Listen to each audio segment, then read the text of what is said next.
And our next speaker is going to be Rodney D.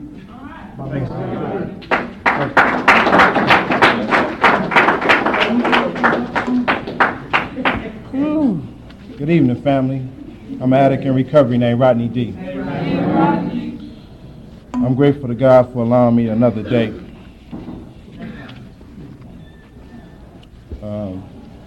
It's only as a result of being around you people that I'm here, alive.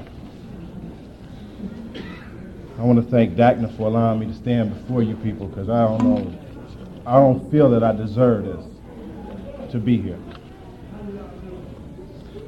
Aging in recovery.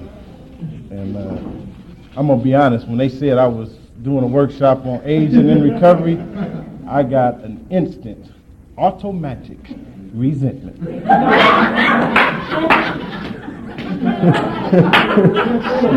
I said, I done got married. I ain't killed over and died. I thought they was pointing fingers at me. And then when I looked in the meeting guide and saw that misprint where it said this only from 6 to 7, I said, ain't this about every other workshop is an hour and a half. This one's an hour. But it's actually 6 to 7:30, and that is a misprint. Aging in recovery, and I got to read. All the answers to all my problems are in this literature. All the answers to all my problems are in this literature. They ain't over there on Prairie or Mendota or wherever else I was copying. All my answers are right here in this text. So I had to go to this text to find some information. In this chapter, we do recover. I don't know if anybody's aware of that. There's a chapter in this called "We Do Recover." It's on page 86 of the 5th edition. There's a lot of learns in this chapter. The word learn. We learn to share the loneliness. We learn to live clean. We learn not to become emotionally involved. We have learned that if a solution isn't practical, it isn't spiritual. We learn to depend on a power greater than ourselves. We don't have all the answers, but we can learn to live without drugs. We learn that a simple, man, don't be bent out of shape if you feel like you don't know nothing, because most of us don't. With degrees, Jack, with the degrees, we still got to learn how to live without drugs. A day at a time. Make some meetings. That's what they told me when I first got here. Keep coming back. You don't know a damn thing about living. I would share. They would stop me from sharing. They put their hand up. Oh, I know. But let my man share first. I said, but why? Right? Why? Mike. He's no longer with us, but an addict named Mike. I love him to death, man. He told me, man, you don't know nothing about living. My man been here for a little while. He ain't on no dope. He done learned something about living. Let him help you. This is a grow or go program, because I've seen addicts come, they've obtained, they've excelled, they graduated, and then they left. And a lot of them died. So it's real important that I stay in this program, stick with the bunch. The green banana don't get peeled, so stay green. Stay green in this program. In this Just for the Day IP, it says, when we came to the program of Narcotics Anonymous, we made a decision to turn our lives over to the care of a higher power. This surrender relieves the burden of the past and the fear of the future. And when we start talking about aging and recovery, I immediately start thinking about fear. I have a hard time looking at the future and saying it's going to be okay. Because I got this control problem. I don't know if anybody can identify with that. But I want to control tomorrow. I want tomorrow in the palm of my hand. And all that it has offered me, I'm starting to see that aging in recovery is not necessarily about growing old. Well, it's not about being old, Because when I got here, everybody was older than me. Everybody. A couple weeks ago, Charlie looked across the table and he said, I said, what? He said, the kid getting gray hair.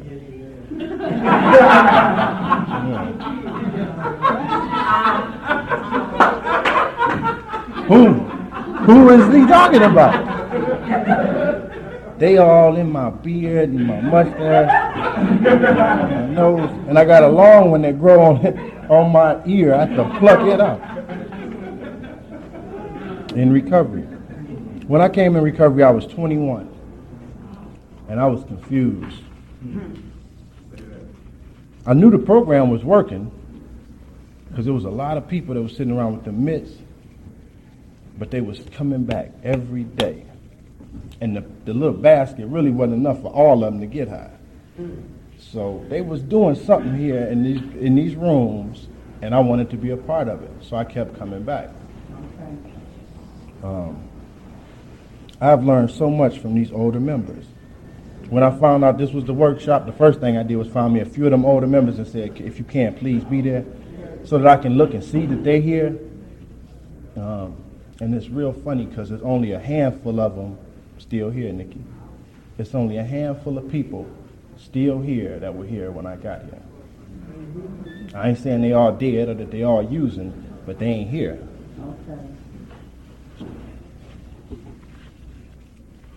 Somewhere in this text, I think it's in Recovery and Relapse. It says, we come here powerless, and the power that we seek comes to us through other people in Narcotics Anonymous. Now, I ain't knocking nobody for having a relationship with God. Congratulations. My higher power, or the power that I've sought coming to this program, has come to me through an addict. Just a lowly addict sitting across the table from me, ain't got nothing going for him, barely got $1 to put in the basket, but he making meetings. And he talking about how he feel. Last night we was listening to William Meyer, and William Meyer said, you only need one person in your life, and why you gotta have 15 people in your life? And he said, what are you looking for in all these relationships? I'm so grateful for this program, for showing me that everything that I need, I already have. You know, everything that I need, I already have.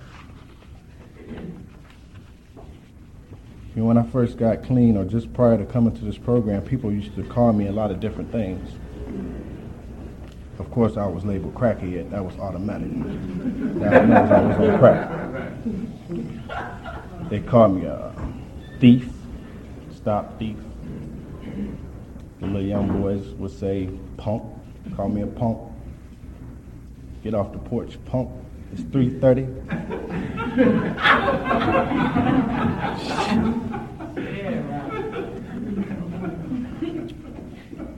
I used to walk down the alley because I couldn't walk down the sidewalk because my neighbors would see me.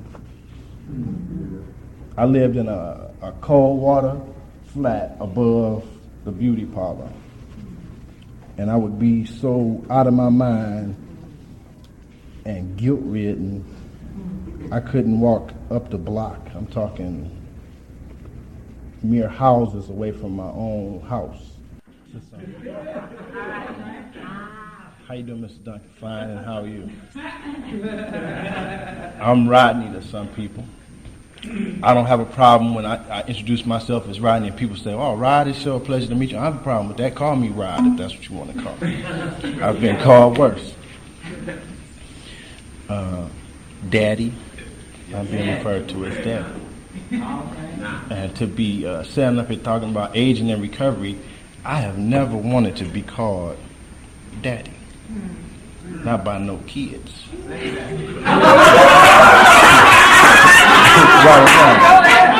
Not by no kids. So to be called Daddy is a big deal. And since I've got some kids, I actually have a desire to be called Granddaddy. Because my father is being referred to as Granddaddy. Hey, Granddaddy. That sounds cool. No problem with that. I think I could do that, granddaddy. I'm aging in this program. I've asked so many addicts what they thought about aging and recovery, man. It's just so beats the hell out of aging on B-Wick and Mac. All right. And it's a small handful of people that's aging and using at the same time. A small handful. The reason they're not aging and using is because they're dying before they get a chance to age. I've seen addicts come around this program and get time and just let this go. They don't really need this. And I also know some addicts that are actually in the process of recovery. They just don't attend Narcotics Anonymous. And I ain't mad at them at all. As long as they're doing what they're supposed to do and they're okay with where they at, fine. But I actually see me at 65, 70 years old, coming to meetings, making meetings. Because I'm going to have a whole lot of clean time.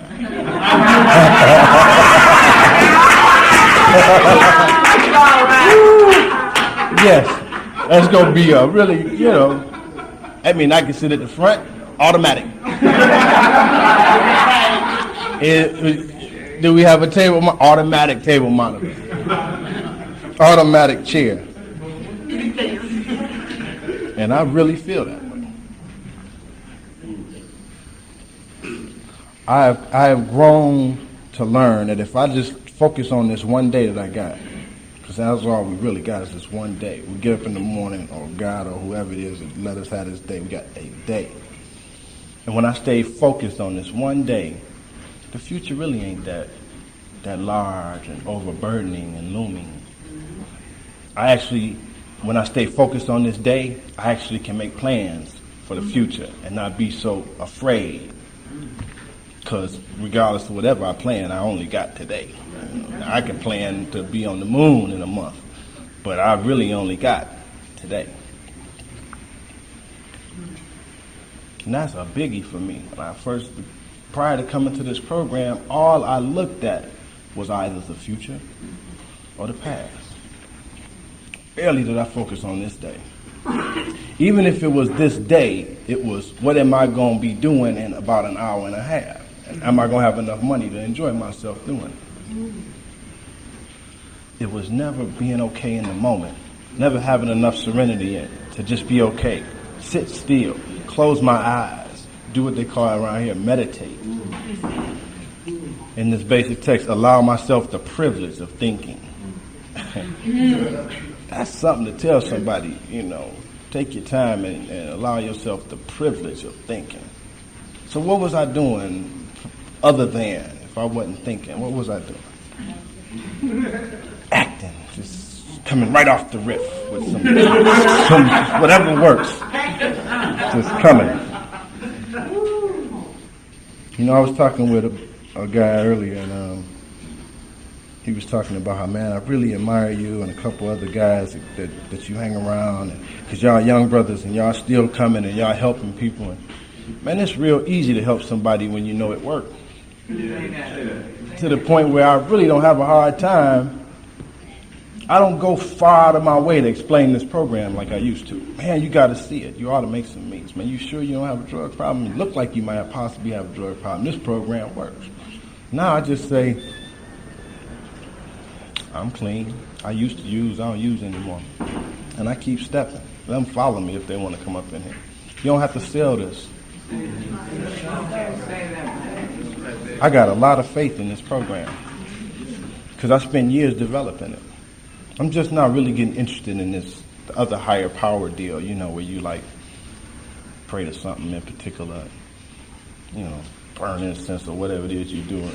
I was okay with this program because this program saved my life. I know a lot of addicts that say, yeah, but now that I've been here for a minute, I know what brought me here. Well, my brother brought me here. My brother said, boy, you got a drug problem. You need to take a break. Make a few meetings. And I thought, well, if I just make a few meetings, then he'll tell my old man I've been making a few meetings, and then both of them get up off my back, and goddamn it, I need some peace so I can get high. They be blowing the high. They was blowing my high with that. Every time I come up out the bathroom, because, you know, I was kind of addict with going to the bathroom, and I would run the shower. Well, you know that the water come out at a steady stream. And when you in it, it's kind of like splash around a little bit. They know, so every now and then I have to stick my hand in there. Hour and a half later, I come out with the same gear on, creeping.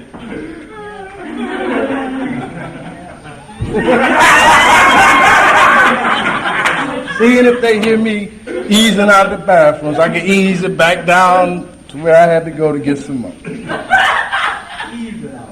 Yeah, I could identify with a lot that Jeff has shared, because my bottom was not digging out of the garbage. My bottom was when people was looking at me saying, boy, you are a crackhead. I was sitting around, I was in the joint, and I was looking at people at their shoes. They had on like house shoes and, you know, them hospital slippers and shit. And I looked down at my feet, I had on some nice ass shoes. And I said, if I stay here, I'm not going to have these shoes much longer.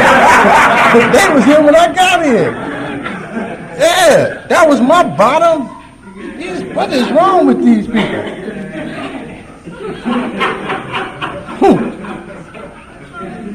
That shit went from, man, do you know you just gave me your whole check? So, damn, man, I gave you my whole check. My whole check. I just want just one, man. I want just one. To that. And that was the honest to God truth. I remember, oh man, my brother told me one time, he said, man, I don't care whatever you do, don't ever do this.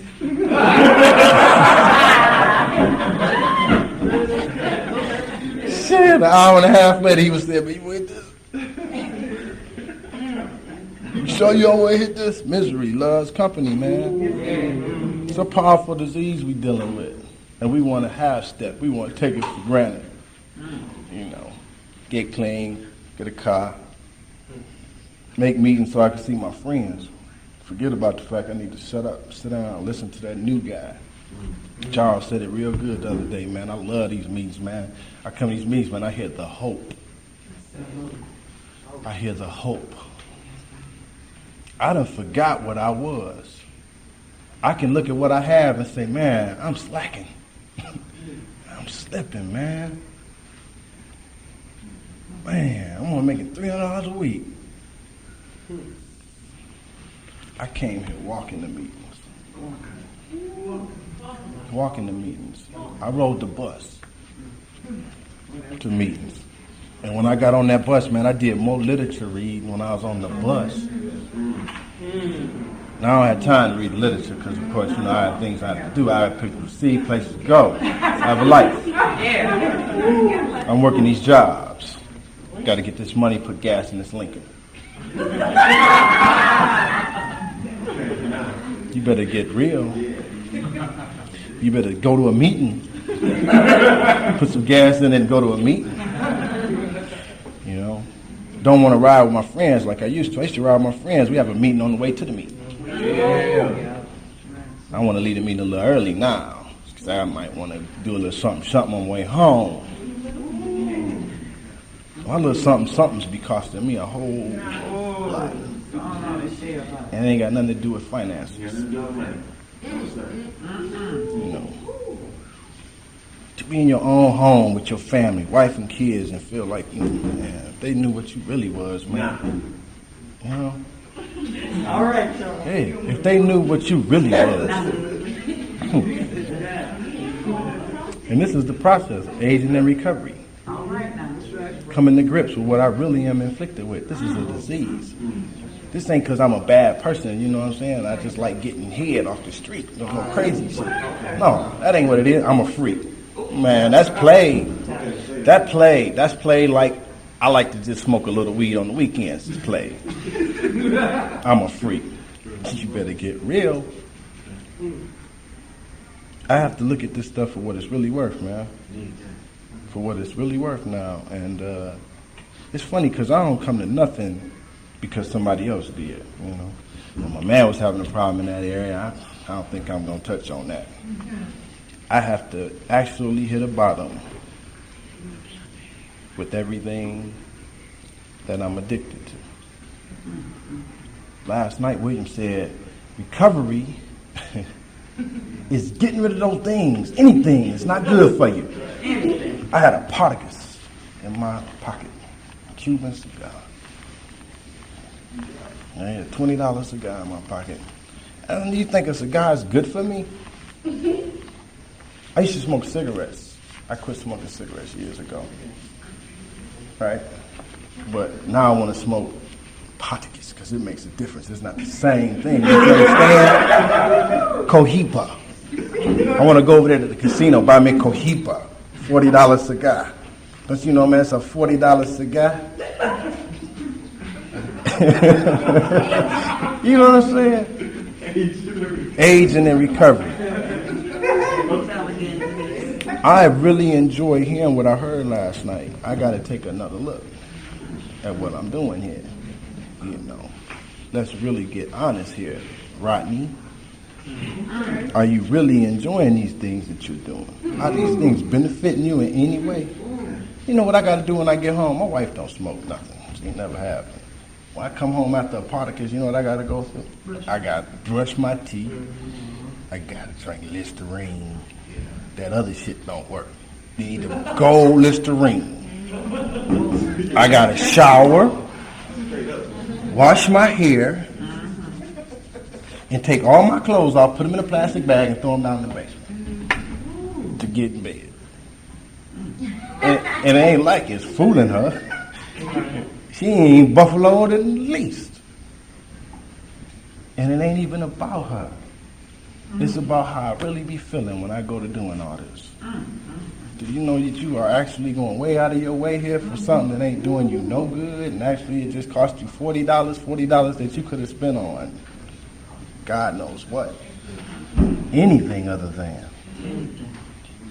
When do we, get to the point, man, where we run out of doing the wrong thing? It's like I get off one little roll with something and I get on something else, man. But I'm going to say this. It sure beats the hell out of doing dope.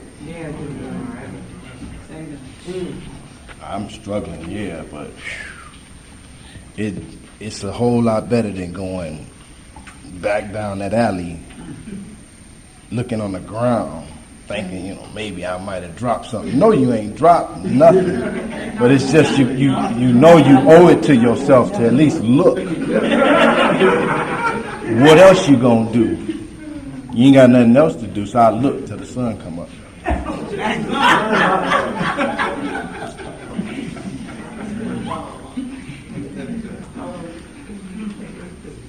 It said in our text somewhere on here, we can replace loneliness and fear with the love of the fellowship. That's what we replace the loneliness with. And the security of a new way of life. That's what we replace the fear with. The security of a new way of life. I have to live a new way. I got to do some things different, some things that I never even fathomed doing before. I got to live different. Now, not necessarily live like anyone else. I have to live differently, though. I don't have to label it. I don't have to look at it and say, well, I got to live like Bill Cosby, I just need to make meetings, man, and stay focused. I need to talk to you people. I need to talk about how I feel. I need to reveal myself to some people. To be honest. To actually do more than just set goals, but actually actively pursue them with the same desire that I pursued dope. They told me make the meetings like you chase the dope. Well, now I got some things I want to do. I've been taking a look at some business ventures, growing up in recovery, and I don't want to actively pursue them now. I want to just look at them. I want to implement some people and let them do some stuff, and those people are going to end up with a lucrative business. I'm going to end up standing around talking about, man, I told him that, I gave him that idea. I showed him how to do that. So here recently, I've been actually actively implementing the desire, to to do something better with my life. I mean, I'm not knocking the way that I live, but I was serious about the $300 a week. And in my opinion, sure, it's a whole lot more than I used to make, but I should be doing a whole lot better. I do monitor myself. I do look at myself and say, well, man, you've been clean going on 10 years. What have you achieved? My bank account is smaller now than it was when I got here. You know? I'm afraid when I look at the future because I'm afraid that I'm gonna die a failure with nothing to leave anybody.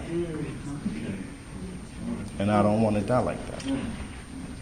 And that must be some growth, because I can remember thinking to myself, I can't wait to die so that I can give them all a break. I have very loving friends in this fellowship. People who I know. People who look at me and tell me about me. They tell me about the me that I see, but I like to, deny. They don't allow my denial to keep me sick and wandering around for long. They make it real prevalent. They put it right up there in my face. They say, Rodney, you have a problem in this area. No, you're not okay. No, you're not okay. No, you're not okay. Because I'll tell you in a minute, I'm okay. I'm okay. I'm okay. Like in St. Louis, Pam, I'm okay. I'm okay. I'm okay. By the end of the night, I'm crying on Pam's shoulder. Because she done laid my shit all the way out. I am so grateful for my friends. I'm going to share the raw. Before I went to St. Louis, I was like spending evenings road driving. Man, driving around in the streets. And when I came back from St. Louis, I had lost my job. A really nice job. It was like, $600 a week. It was like twice as much as I'm making now. And when I lost that job, the addict in me, instead of doing what the ordinary person would do, which is probably go to the unemployment office, I immediately started trying to find those friends of mine who still sold dope, because I had a nice little piece of money in my 401k, so all I got to do now is just flip it. The only music I wanted to listen to was Tupac and Ice-T, How to Make the Loop Loop. Yeah, no, I need them big. I like Tupac and Ice-T, because they was going to talk about what I really want to talk about. Hustle, nigga. Then I started saying, you've been clean 10 years. You'll be 10 years next month. April, man, you'll be clean 10 years and you don't have a job. You have a fucking job. You lost your job. And the real killer is that I lost it because I decided that I want to take a leave of absence. And then while I was off, I got the brilliant idea. God knows where that idea came from, that I could sue them for why I was off. Because I was having respiratory difficulties. Of course, it was their fault. So I'm going to sue them now. And when they got wind of that shit, they immediately clipped me. Yeah, they clipped me. The only, what the journey it was that I consulted? The disease of addiction. Okay. Because he was open 24 hours a day. They got one guy here called Sam. 1-800-SAM. I just called my addiction. I sat down and I thought to myself. I consulted my own brain. And I said, Rodney, you got a case here. And Rodney said, yeah, man, we really do. So where do we go from here? I don't know. Let's write about it. Let's write about it. And by the time I finished putting together my legal binder, I had another slip of paper to go with it. You have been officially terminated from employment. It was 3 days prior to Thanksgiving. I'm sharing this because this is aging in recovery. This is growing up for me. Because even though it was 3 days before Thanksgiving and they had left me with a nice-ass piece of money I didn't use. I didn't pick up. I didn't go out and get one. I had those thoughts. I had some wonderful thoughts. I had thoughts that, and maybe what I should really do is if I get high enough, when I kill them, you know, because they don't have any security, Rodney. And she told me, you know what she told me over the phone? She said, well, Rodney, I said, but I really need this job. She said, but Rodney, our hands are tied. And I said, bitch, you don't know what hands being tied actually really looks like, do you? I will be down there in a little while. Yeah. I haven't been back to that job, though. I haven't been back to that. I haven't even been in that building. And what I did tell her was I said, young lady, I think that what I need to do is call you back after the holiday. I'm having a hard time having a conversation with you now. And I hung up the phone. And she called me back. And I said, look, I am very serious. I don't want to talk about this because right now I'm contemplating coming down there and killing you. And she wanted to continue the conversation. I said, no, you don't really understand this. I have a 380, a nickel plated. It's pretty. I'm going to stop at the liquor store and give me a cognac, and I'm going to come over there and I'm going to kill you if we continue this conversation. And she said, well, Rodney, you call me when you're ready to come and pick up your things. And I haven't called her because I am not ready to go pick up my things yet. But man, this disease jumped down on me so tough. It said, man, do anything but stay at home because you are a failure. Your wife is looking at you like you are the lowest of lows. Forget what she was saying. Oh, baby, it's okay. You ain't had that job. Remember when I met you, you didn't have that job. We got that together. So what? You lost it. We'll get you another one. No big deal. I didn't hear none of that. All I heard was you a loser. You are a loser. Look at you. And man, I fed it. I said, okay, man, don't go home tonight. Just hang out. Smells just like Giorgio. I couldn't go home. But really, I felt guilty. So I stayed out. And the longer I stayed out, the more guilty and the worse I felt. See, I'm the same addict that to cure my illness, to cure my drug abuse problem, I went to the dope house. That's how I cured it. I'm only going to get one. See, and by getting only one, that will actually show that I do not have a drug problem. I'm going to go use a drug to show people that I don't need to use drugs. That's the rationale that I actively used for years, for a lot of years. So for me to use that same rationale today, I'm not so bent out of shape about it.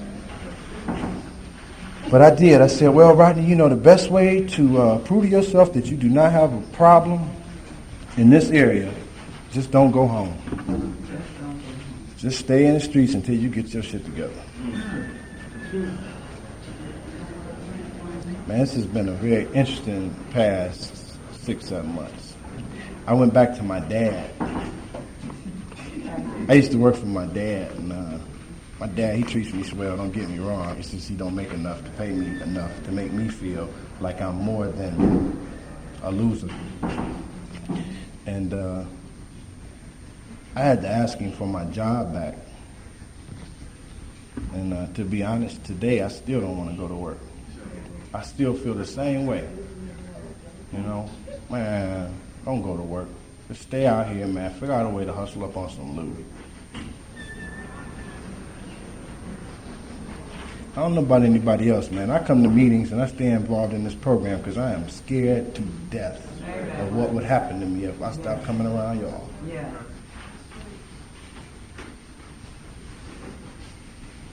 I am scared to death. This program has been a true life preserver to me.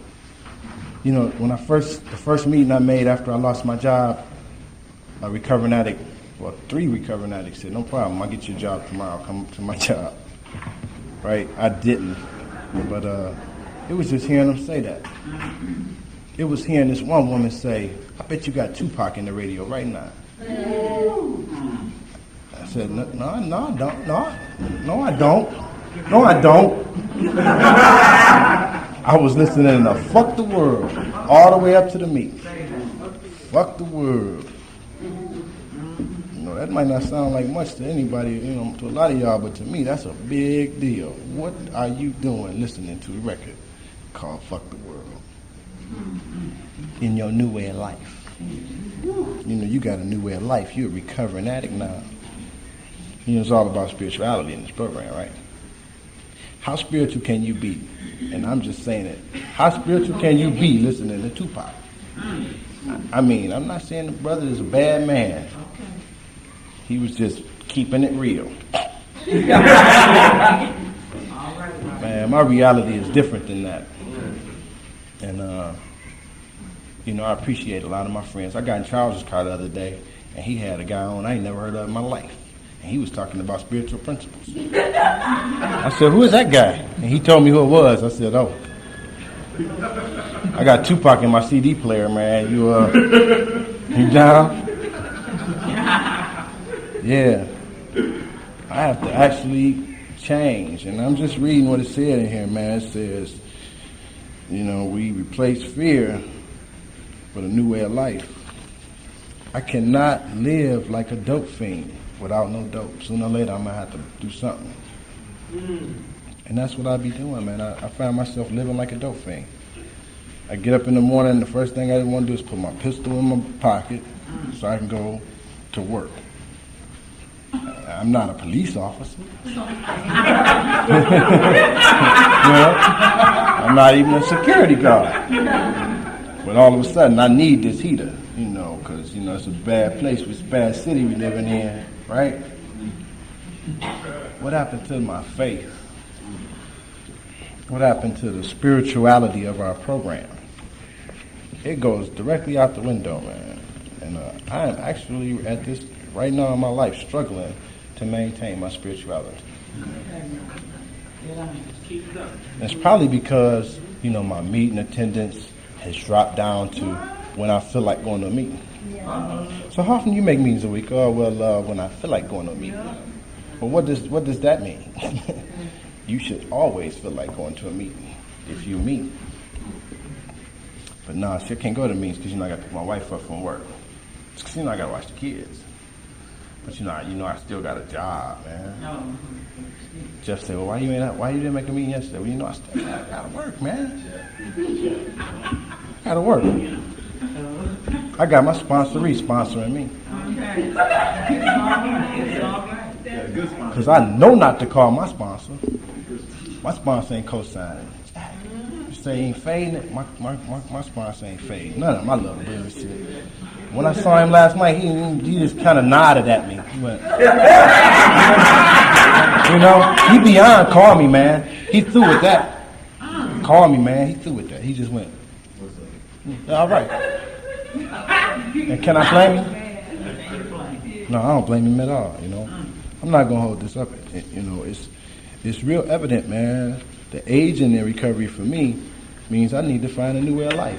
But not only find it, like I've already found it. You think I ain't found a new way of life in 10 years? I found it. It's a matter of living it. It's a matter of putting the program to work for myself. You know? Every day is not going to be the same. And I ought to realize that by now, the best thing for me to do is to implement you people at every cross. Every moment of my day, I should be considering you people. Just for the day. Right? Just for the day. My thoughts will be on my recovery, living and enjoying life without the use of drugs. Just for the day, I will have faith. Now, faith means I actually believe this, right? Faith in someone in NA. It didn't say nothing about, you know, EBs or GBs. I will have faith in someone in NA who believes in me and wants to help me in my recovery. Just for the day, I will have a program. I will try to follow it to the best of my ability. I'm going to back up because, see, my complicated ass, I believe I need to have faith in something a little bigger than this guy in NA, man. You know, I need to ascend to the mountain, Krishnamurti. I need to, you know, I need to study the Quran. I need to study the Torah. I need to study the, man, you need to have faith in a dope thing find you a non-practicing dope fiend and say, hey, how you doing today? I'm doing fine. Believe him when he say he's doing fine. Have faith in him. I would have a program. I would try to follow it to the best of my ability. I got a program, but that second half, I don't know about following it to the best of my ability. Just for the day through NA, I would try to get a better perspective on my life. Those are the words that have been helping me. Because it's only when I start making a few meetings and when I start talking to recovering addicts that I actually see, man, you really are worth something. Just for the day, I would be unafraid. My thoughts would be on my new associations, people who are not using, who have found a new way of life. So long as I follow that way, I have nothing to fear. I didn't come up here to be morbid, but I could have got up here and I could have cracked a whole lot of jokes, man. I got a repertoire of jokes that'll blow your mind. But then I would have left here feeling like, shit. I came up here to share where I was at because that's all I got to share.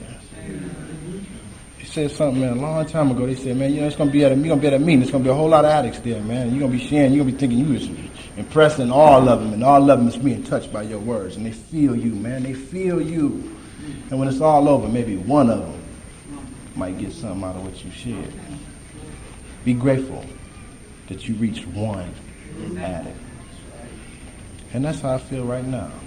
If I've reached one addict, man, I did my job. I ain't come up here to say, man, after 10 years, this shit is a piece of cake, player. Try NA. Man, the money is good. I'm getting laid on a regular basis. Oh, man, I got a big fat car. I got a fat booty wife. Man, my kids, man, when they see me, they love to see me. That ain't the real, But in sharing the real, man, I feel a lot better, In sharing the real, I honestly feel like I'm a human being again. Instead of this fake. Man, because I can fake it. Can't I, man? I put on a facade, blow your mind. I'm going to say this, and we went to St. Louis, right? We was in St. Louis. We all say, man, let's go out to dinner. Real nice restaurants, they had lobster and everything. It was a seafood restaurant. And we went over to the restaurant. We were sitting at the restaurant, man. You know what I was doing? It was about 8 of us. They was all talking about recovery and shit. I was doing like this. They was talking and I'm going. Got Tupac in the damn CD player. Man, y'all should hear this shit. Dun, dun, dun, dun, dun. And all of them getting some recovery. Pam said, you need to take them headphones off. And when I took them off, man, they came at me so tough. Like, Dre, they laid off in my shit, baby. And I felt so good about it. We went back to the room after we had ate dinner, man, and I just sat there and said, man, you know what? It sure feels nice to have some people that actually care enough to say hey, man, what's your dilemma? You know what I told him? I said, hey, man, hey, what's wrong with the brother? Because the brother got a little money. What you want me to buy your dinner? I can prove I'm doing okay. I feed all y'all. I can feed you. The next day, I'm going to go shopping. Hey, man, I'm doing great. You just don't realize I'm doing great. Man, there's been so many things compounded. Because that was like at the height of the 10 grand that I jacked off in 2 months. The investment money. I got some gym shoes, a baseball cap. I got a Sony Walkman. Some CDs. I ain't lying. You think I'm lying. 10 grand I got. Let me see. What else did I get? That's about the extent of what I got to show for it. Oh, I bought a washer and dryer and a dishwasher for my wife.